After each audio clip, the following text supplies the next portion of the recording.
Okay, it's 6:30. Why don't we get started? Good evening, everyone, and welcome to CB8's Budget Committee meeting. I am Felice Farber, co-chair of the Budget Committee, and my other co-chair is Gail. Do you want to introduce yourself? Gail Barron, and I know you all. So we have a small group tonight.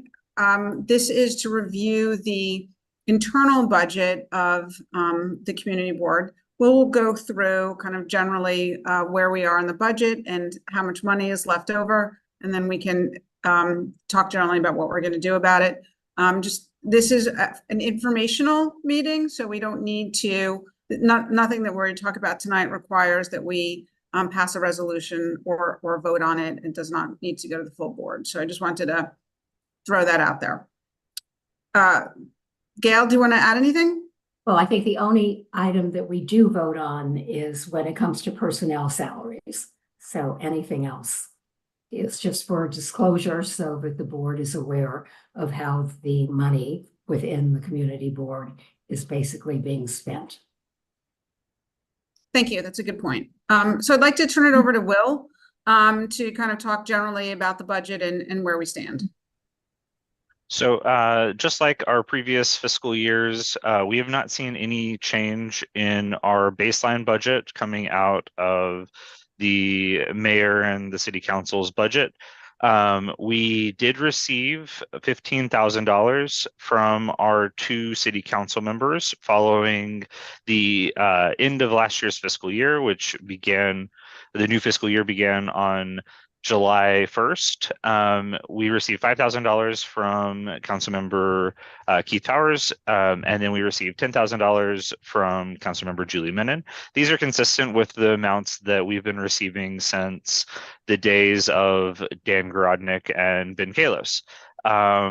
We have historically used the money from Councilmember Kalos and now Councilmember Menon for funding our urban planner that we use for all of our land use projects. He writes memos and gives presentations. His name is George Janes. So we will likely recommend continuing that by putting that same $10,000 back in for his retainer to keep him on board for the future projects that are coming up that are plentiful, including City of Yes for housing and for the upcoming Lenox Hill Hospital rezoning.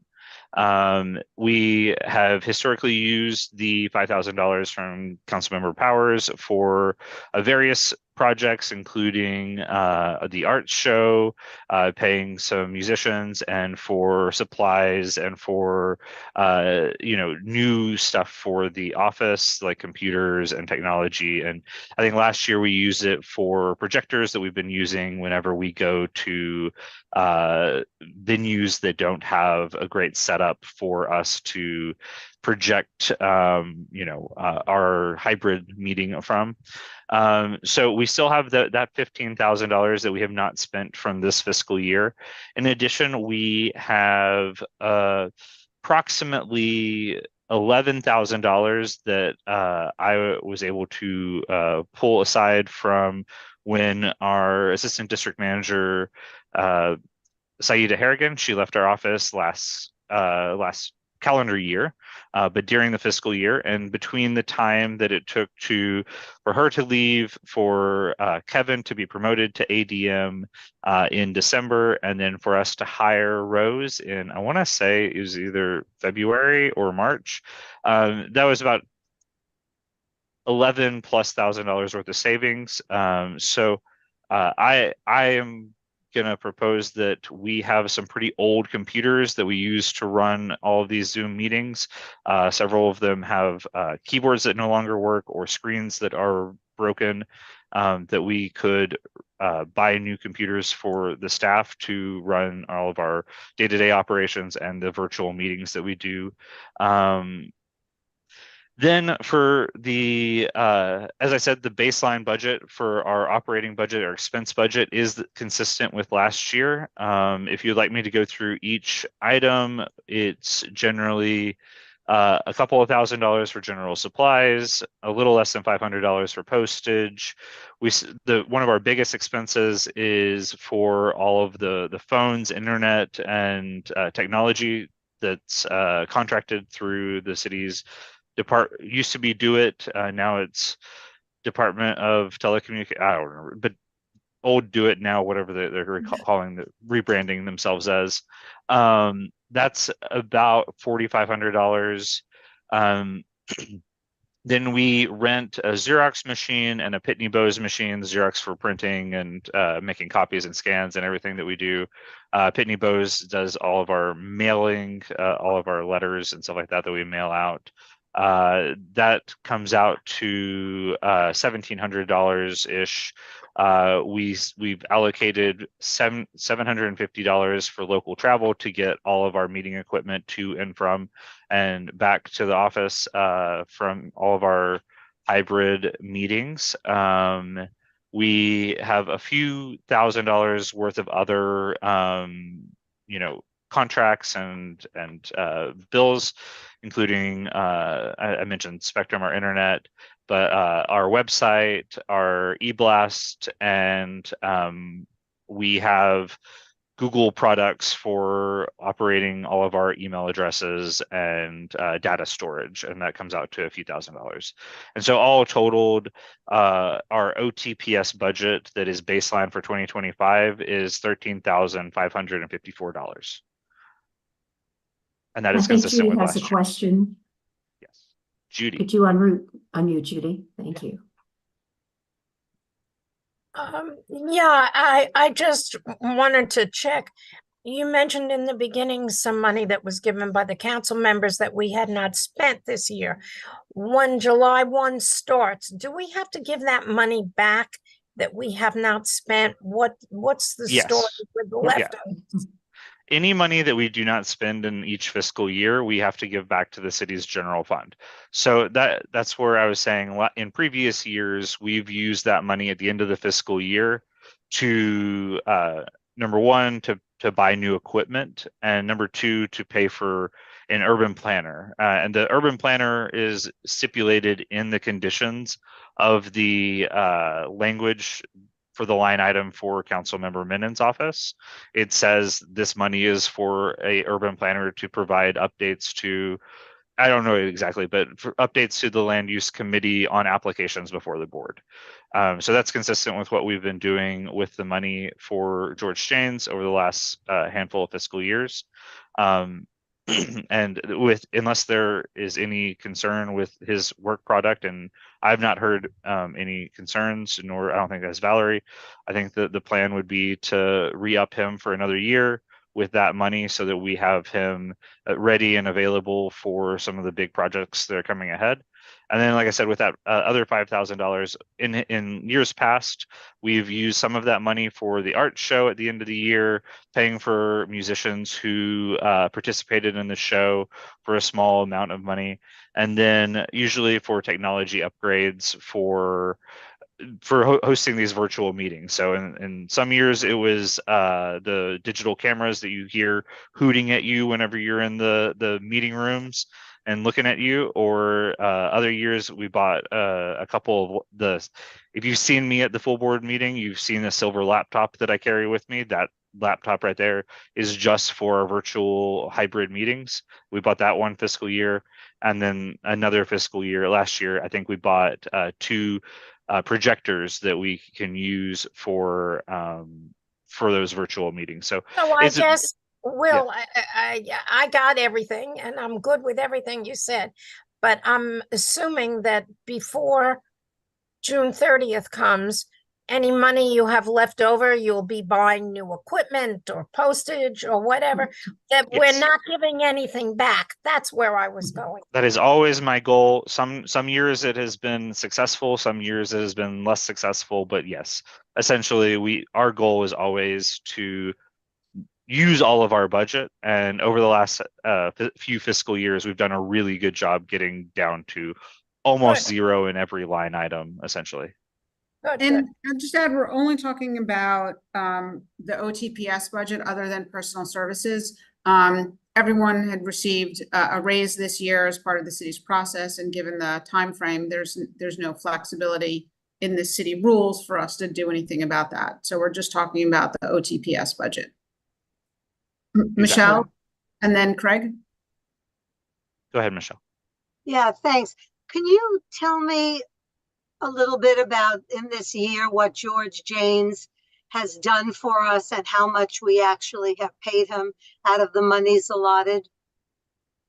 We've pretty much used the full amount that we have allocated to him. He doesn't, I don't have the Julie's most 10,000. I'm sorry. of Julie's 10,000 that we, Okay. yeah. So he has done, and I obviously didn't prepare, you know, a breakdown of what he's done. He did stuff for those transit easements that we looked at back in the early last fall. We looked at those transit easements. He did stuff for the first City of Yes for that was for sustainability. I forget what they called it. I apologize.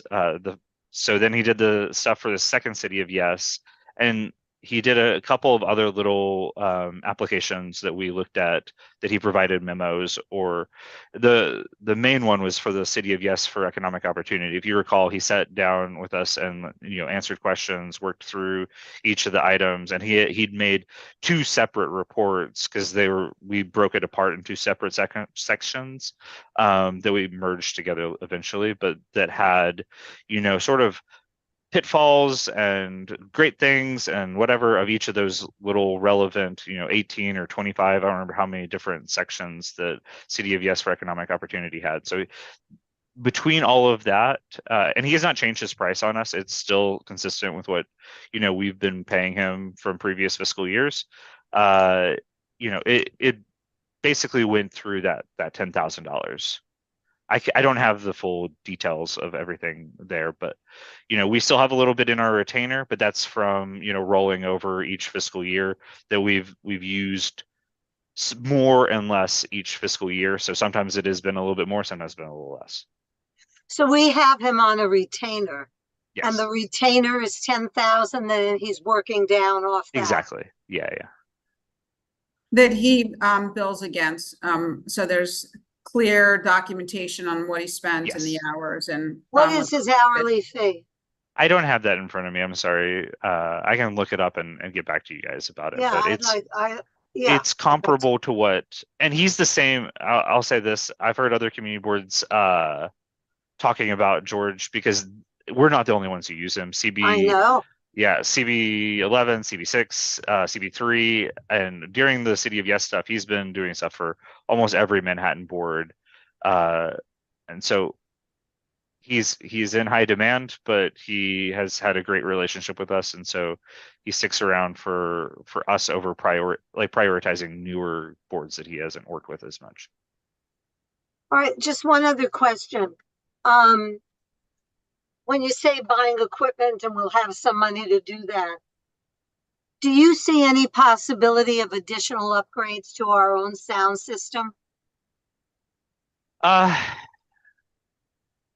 We can definitely look into that.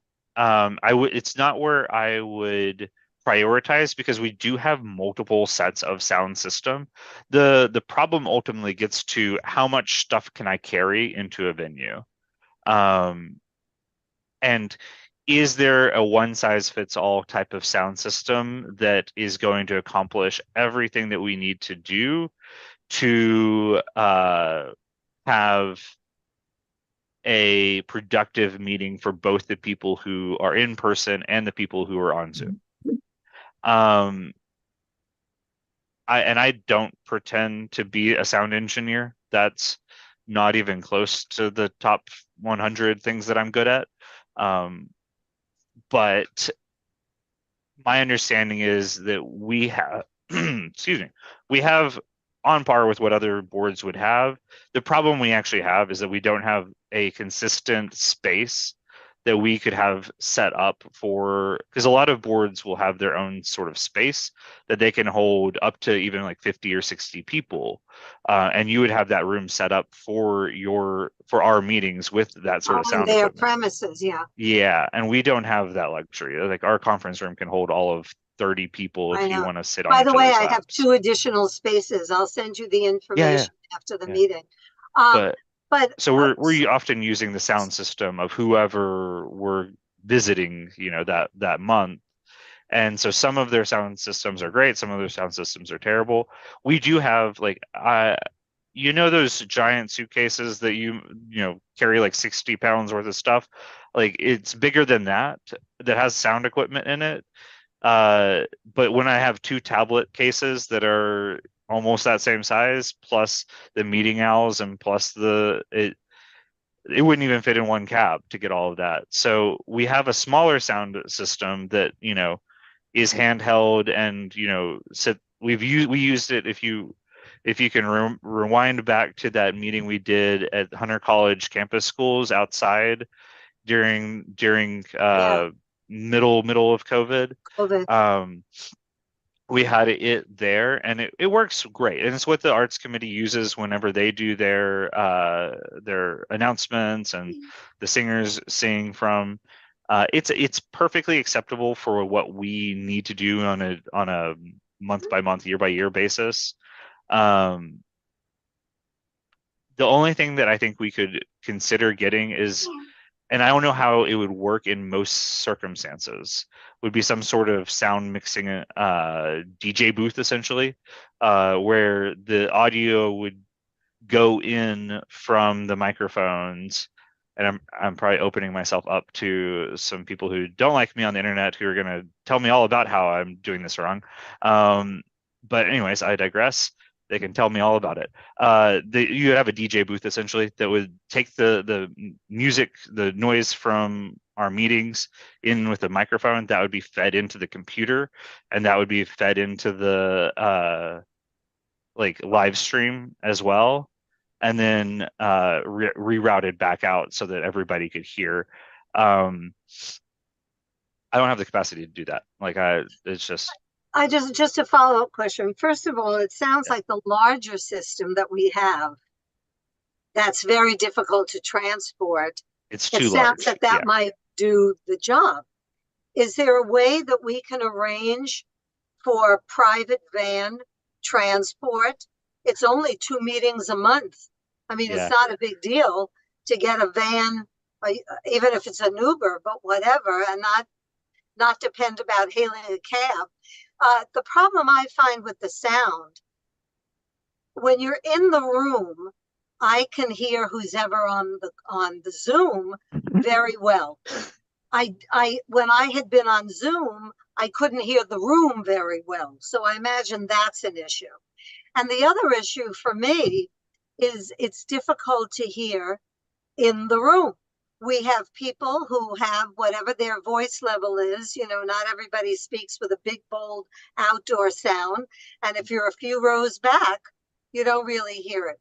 So that's what I would like to improve. And if you're suggesting even that our larger system might be able to accommodate that, and the I'm only not issue, suggesting that well, you're actually. not. So No, you I think don't. that even needs some I additional? don't think that there's a way that. So the problem that we actually are having, and I think there's a couple of aspects of this problem. One is we got very used to, like, I can hear you perfectly fine, Michelle, and you can hear me perfectly fine on these Zooms. We got so used to being able to adjust our own volume and hear each other really well in these meetings. And it actually speaks to the benefits of these virtual meetings, as opposed to, when you were in a room pre-COVID, pre-Zoom. I will say that if you go back and you listen to some of our more recent virtual, like if you go to the live stream of some of the recent ones, I know the one that you were in Zoom Yeah, that on. was a while back. That's improved. It was rough. It was rough. It is improved quite a bit, but every space that we use is going to vary differently. on how successful it's going to sound. I think honestly we've done a good job getting the spaces that are a little we've setting up the space to where people online can hear. The number of complaints that I get about the sound quality from the people who are on Zoom has gone way down. It's not going to say that they don't complain. It's not to say that when it's as some board members call it, CB8 after dark happens and everybody's a little punchy and everybody's talking, it's a little hard for people on Zoom to hear. That happens still, but ultimately the sound quality has gotten much better. The problem is actually really it's room by room and balancing the room mics versus the mics for people on Zoom. Because the more I turn up the mics in the room, the harder it is for the people on Zoom to hear. It's like yelling into a cavern, is probably the best way to put it. Because the louder you yell into the cavern, the more muddled it sounds. So the right answer is to have a space like what Cornell Tech had.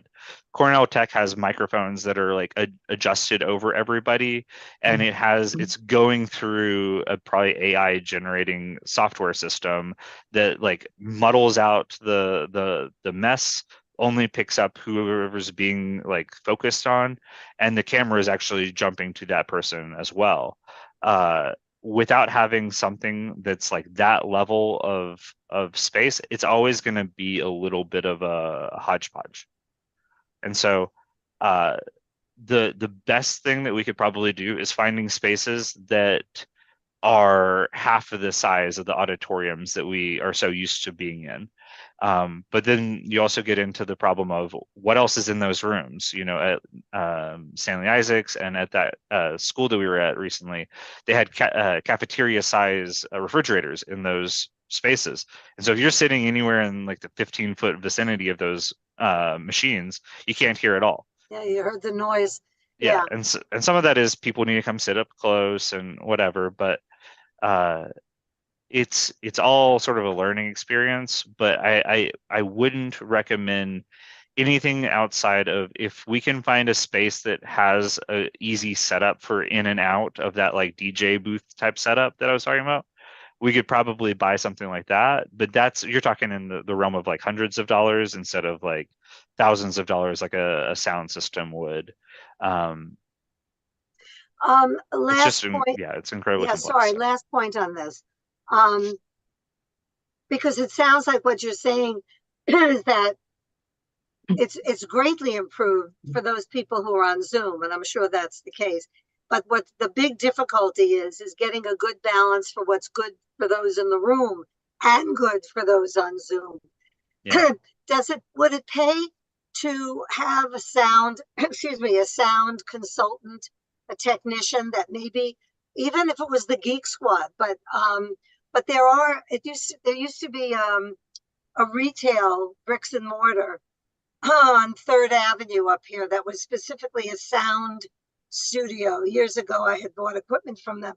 I don't know if they're still in business, but something like that maybe could advise us about what we could conceivably have on our own that could help us with that. So you wouldn't have to, do research in a field that maybe, is where you aren't at the moment, but pay somebody for a couple hours work to look into this, even if it doesn't lead to fruition, even if it leads worth to looking nothing. into. Yeah. I think it would be, a helpful thing to do.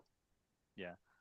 It's worth looking into. I do know that there are boards that do pay external companies to come in. You're just talking about losing. We don't have a whole lot of.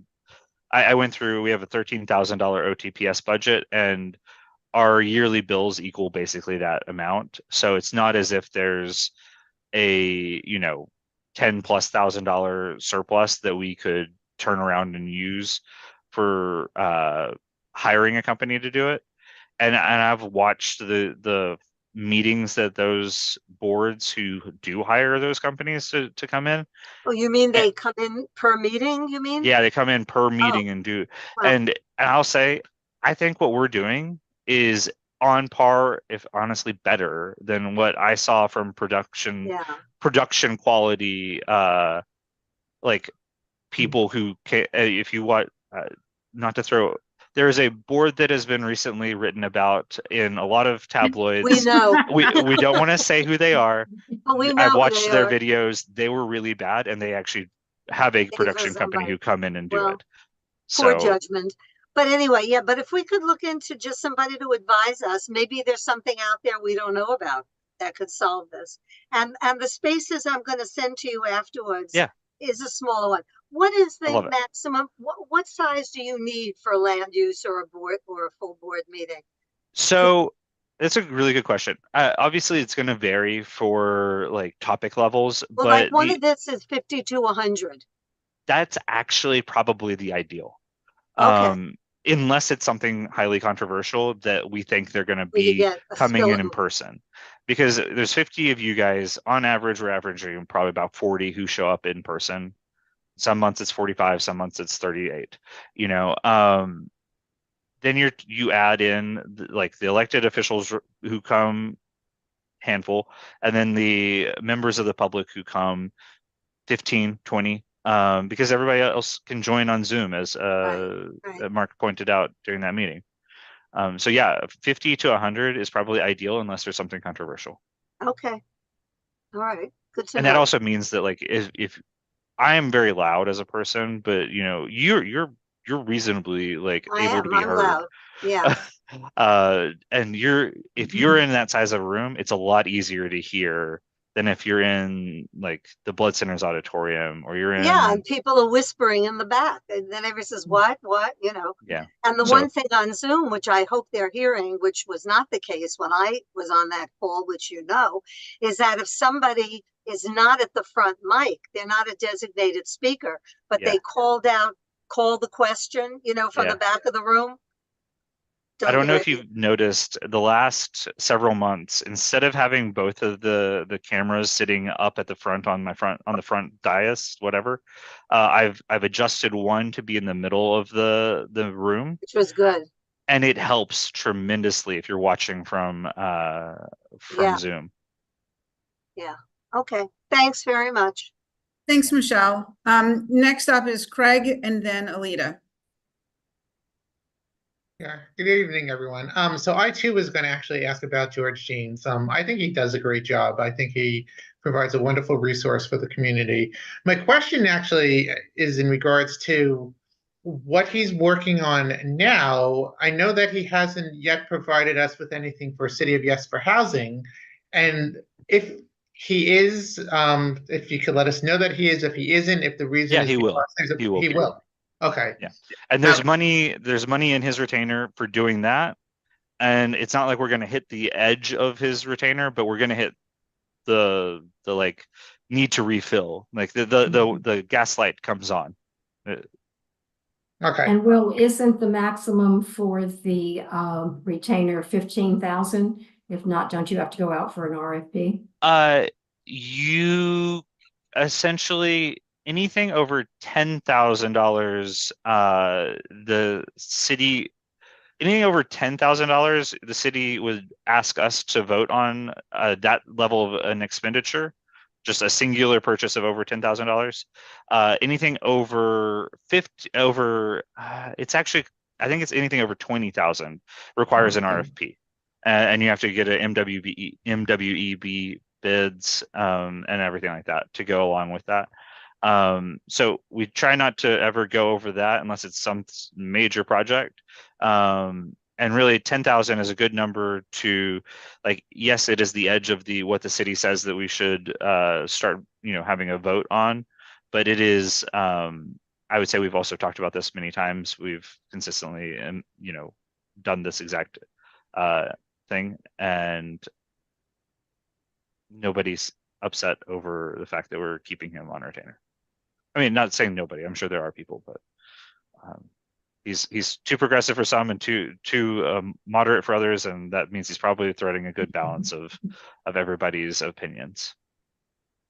But what we can do is provide a retainer for 10,000 and add to it anything that might be left if Yeah, his yeah, and internal retainer that's from this something year that was not used. if we ever get in a position where we're looking at Northwell and it's going back and forth and back and forth, and we're actually getting good, meaningful like input, and we just need him more and more and more. We can figure out ways to, because essentially we're using this year's money to add to his retainer for next year. So Mhm. then we would, let's assume Julie and Keith would keep funding our discretionary requests, and that we would be able to, if we needed to, start using next year's money, which hopefully will never be in that position. But like, I guess there's a world of possibility. So it allows us to, if there's ever a need, get ahead of the ball rolling, if that makes sense. Craig, Thanks, did that Will. answer your question? Yeah, I essentially, my question was whether he was going to be doing work on the City of Yes housing, and as long as he is, and we didn't need to cover that with additional budget, then I'm good. No. I think everything is well within the right. We're threading the needle really well here. Excellent, thank you. Great. And next up is Alita and then Michelle.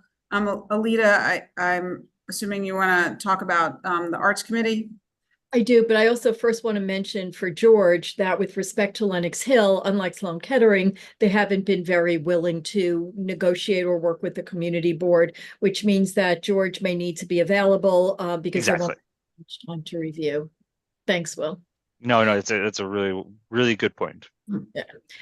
With respect to the Arts Committee, I would like to ask for some funding so that we could make it a more robust event and have some music and attract more people through the music. We are lucky enough to have a good relationship with Talent Unlimited High School and their musical theater group, which always attracts a lot of interest and a lot of enthusiasm from the audience, but they are only willing and able to perform for a half hour, maybe 45 minutes, inching up to maybe 50, which out of the 5-hour day for the art show isn't very much. And it seems that if we could have some music, we are fulfilling even more strongly our mission of providing more art to public spaces and supporting local musicians as well as artists.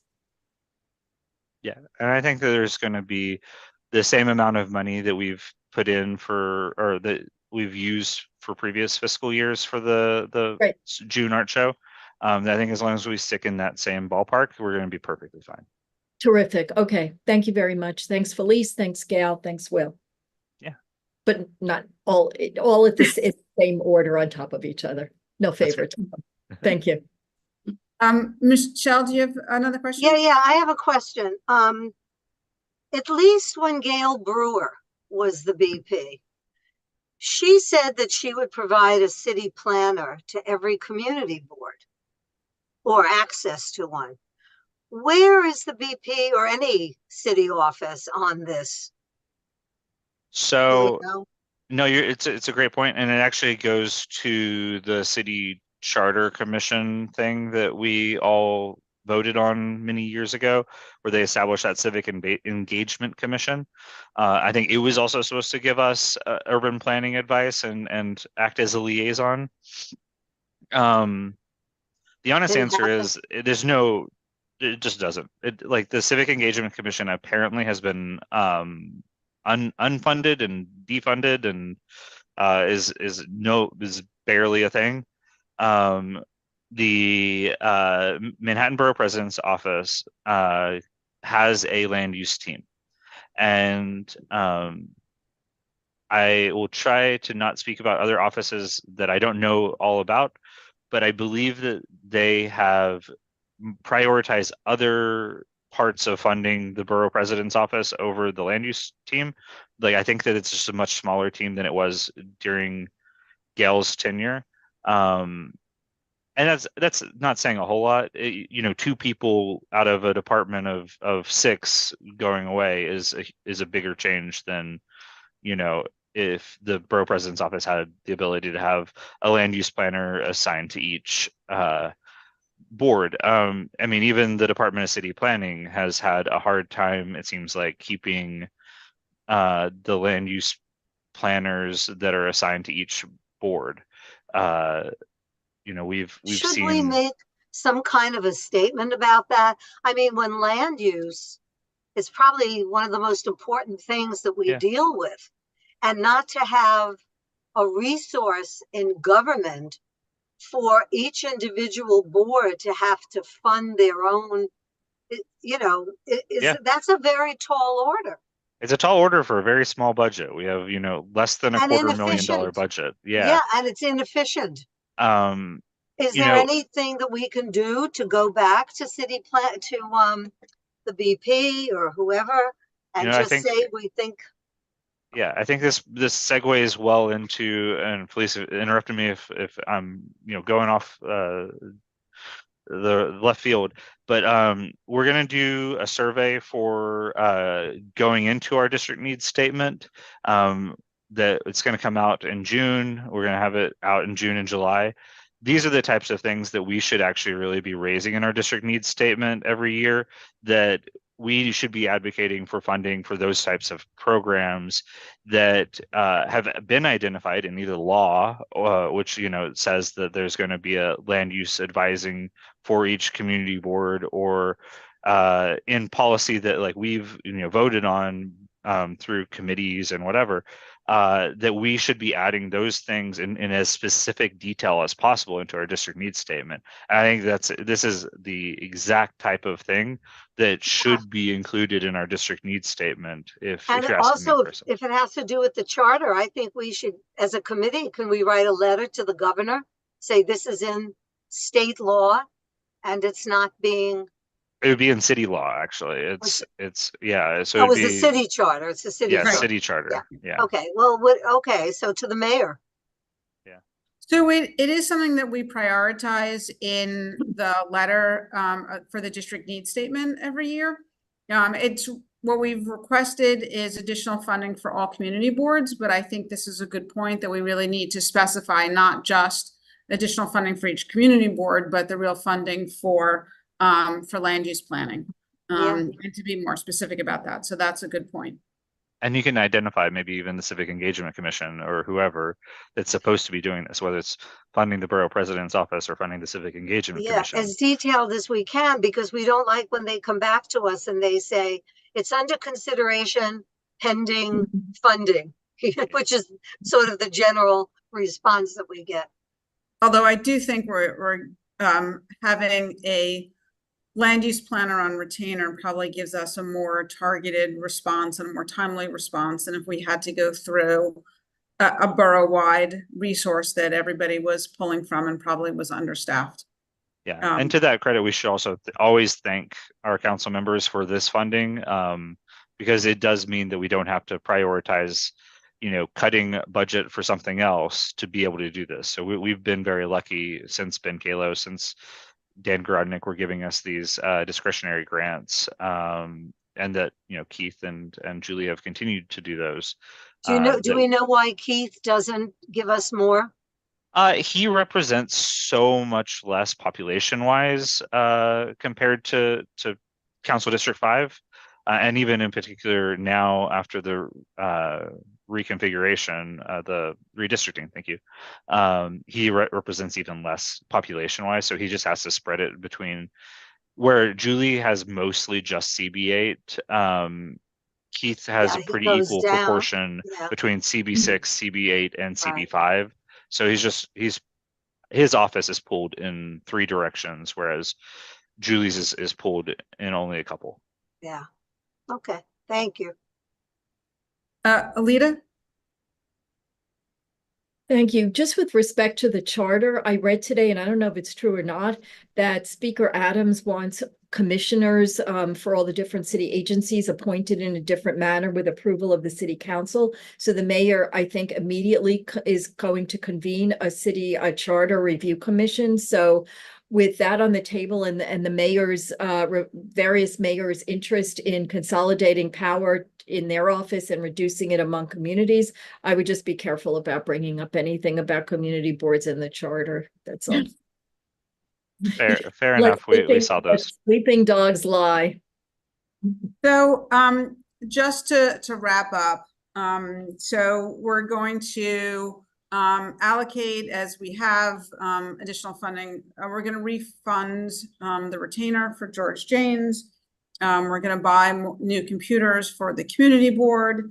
We're going to spend money on miscellaneous things like a new sign for the community board.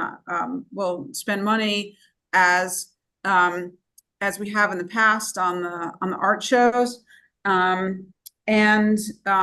If Will is able to, talk to some folks about if there's something we can do about the sound system. Anything else? Great. Is there a motion to adjourn? Judy and Michelle? Move to adjourn. Thank you. Have a great evening, everyone, and a great holiday weekend. Thank you. Same to you. Appreciate it. Take care.